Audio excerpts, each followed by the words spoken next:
Hey guys, are you struggling with your overhead mobility? Struggling with that overhead lockout? Can't get that elbow fully locked out, especially when under load, kettlebell work, even barbell work, dumbbell work, overhead squats, overhead lunges, windmills, okay, anything that involves overhead work, especially under load. You need to be able to get it fully locked out as much as you possibly can, okay? Now, how do we do that? Releasing the thoracic. The general population have a very tight thoracic. If you're driving a truck or car a lot for work, you're sitting behind the computer a lot, your neck starts to go, all this is connected, okay? So the more we can actually release the upper body and as well as loosen up those shoulders as well. So a lot of the shoulder issues also happen from when we have too much of a tight thoracic spine, which runs all through the upper back, okay? So you've got your scapula and thoracic. This is the area that we want to concentrate on releasing to help you with your overhead work.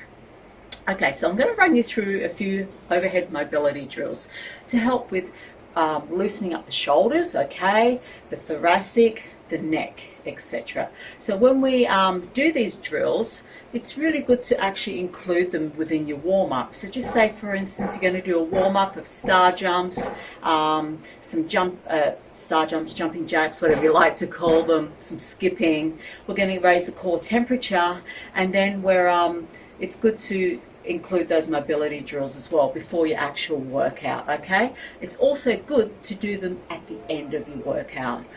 So you choose whether you want to do them at the beginning. I like to do them at the beginning because it helps me loosen things up more, and especially when I'm under load, I work a lot better. I also do them throughout the workout as well when I'm having rest or stretching. I just like to constantly work on my joints and my mobility, and at the end I work more on the static side of things, static stretching.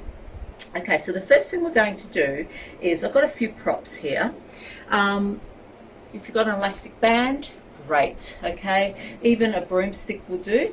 Grab the very ends of the elastic band, pull the band apart. We're just going to take it up overhead, behind, and all the way down to the front. Up, overhead, behind. Okay, they call them shoulder dislocations, but I don't like that word, so we're just going to call them overhead shoulder mobility work. Alright, now I want you to do these a few times. You can say do 10 of these, okay, and then we're going to come up and around, down, behind, and bring the other arm up over the head.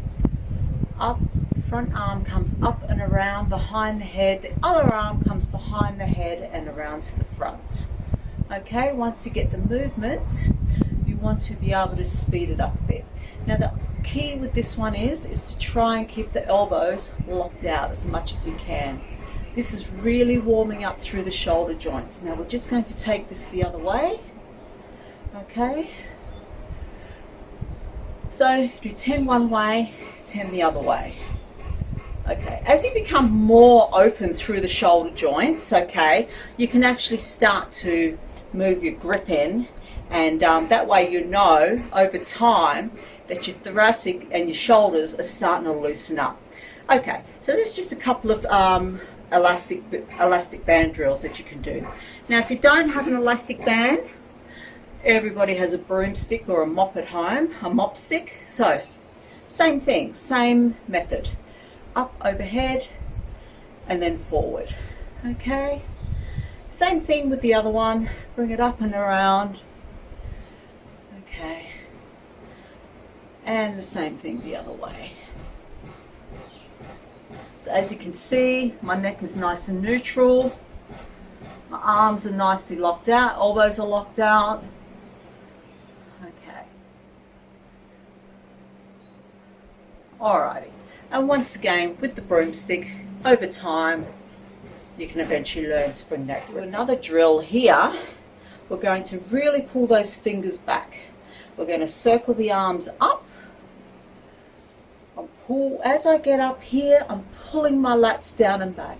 So my scapula gets engaged, okay? Now from here, I'm going to really circle those arms back slowly. My palms are pushing out, my fingers are pulling back. Really working on my lats and scapula here. Up, reach up tall as you can, fingers back, and as I come back around, push the palms out and fingers back.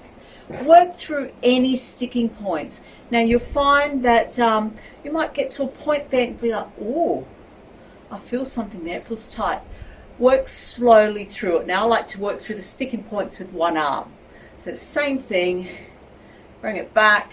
I've got a sticking point there, so I'm just going to come a little bit slower around. So you want to do that 10 times, okay, one way, 10 times the other way, slow. And then if you feel, oh, there's some sticking points there, I like to nicely do them with one arm, nice and slow. Say do 5 one way with one arm, 5 the other way, and then change. 5 one way, then 5 the other way. Guys, the next movement we're going to do is we're going to work with a roller. If you haven't got a roller, I highly recommend that you get on Amazon and you grab yourself a roller. Now they come in different firmness or soft, so you can get them soft or hard. Ones with spikes, I do like the one with spikes. The harder they are for me, the better, because I really like them to work my muscles nice and deep, and they also work on releasing the fascia. Okay, so from here, to actually help with your overhead squat or any overhead work you do, place the roller on the ground. Now I'm going to lay on the roller nice and gently. I'm going to roll out until I reach up to my shoulder blades. Now from here, my arms are going to come up and over. Okay. Now I'm just going to lie over here for about 30 seconds and really try and get my hands nice and flat and extend my shoulders, my arms up and over as much as I can.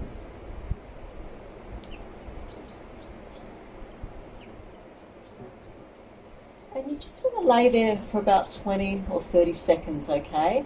Then after that, once you're here, I'm going to circle my arms around and up.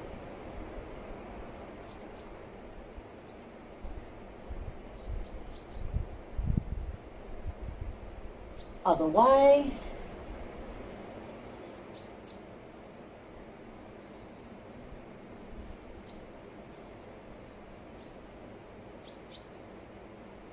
Okay, now from here, I'm going to bring my fingers behind my head, pull my elbows together, and open the scapula. Squeeze. Open the chest. Squeeze. Squeeze the shoulder blades together.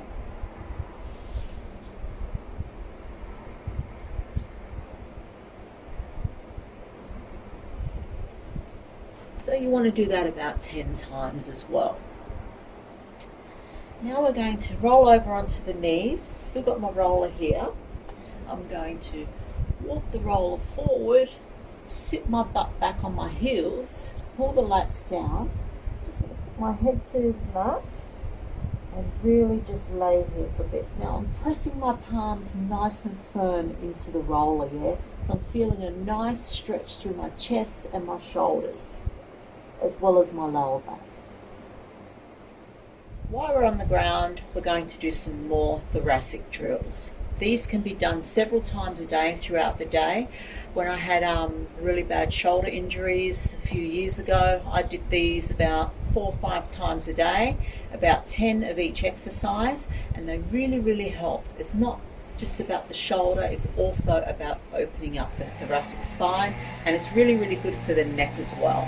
Okay, so they're called zenith rotations. Hands and knees, one hand behind the head, okay? You can sit back a little bit on this one. Elbow to opposite arm, reach up and open that elbow as much as you can.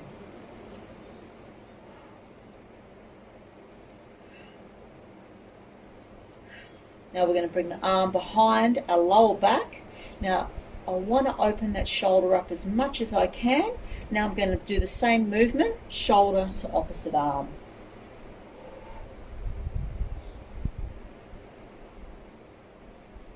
Okay, do the same thing the other side.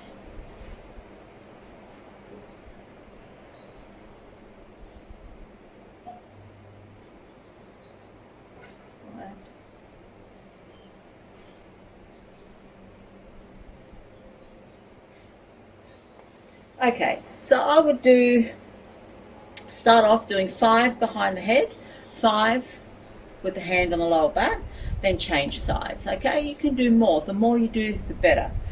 Now, okay, so now we're going to work on stretching the chest a little bit more. It's called the bridge, but it's with a special stretch to stretch the biceps as well. The bridge is also good for strengthening the glutes and the hamstring. So if you're excuse me, lacking a little bit of weaknesses in those areas, this is a really good one to do. So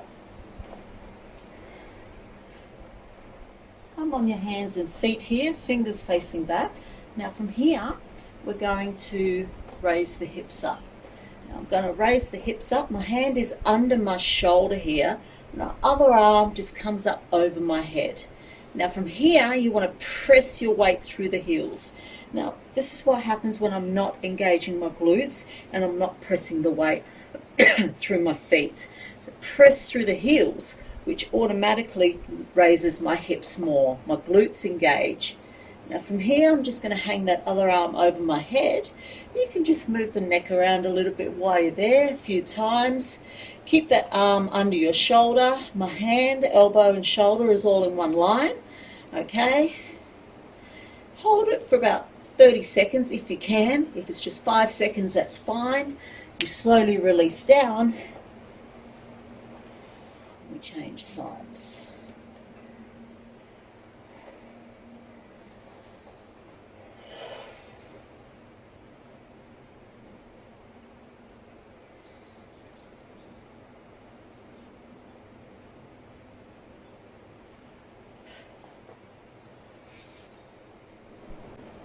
So guys, that was just a few overhead mobility drills that you can work on to help work on your overhead lockout, fixation.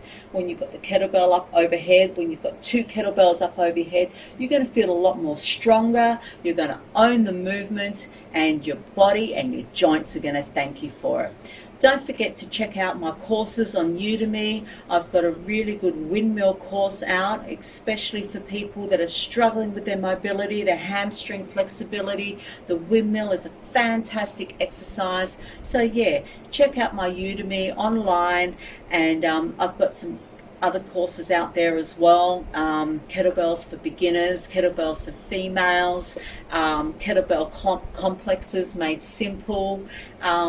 Tons of it. So if you're interested in taking one of my courses, please feel free to email me, follow me on Instagram, Queen of Bells.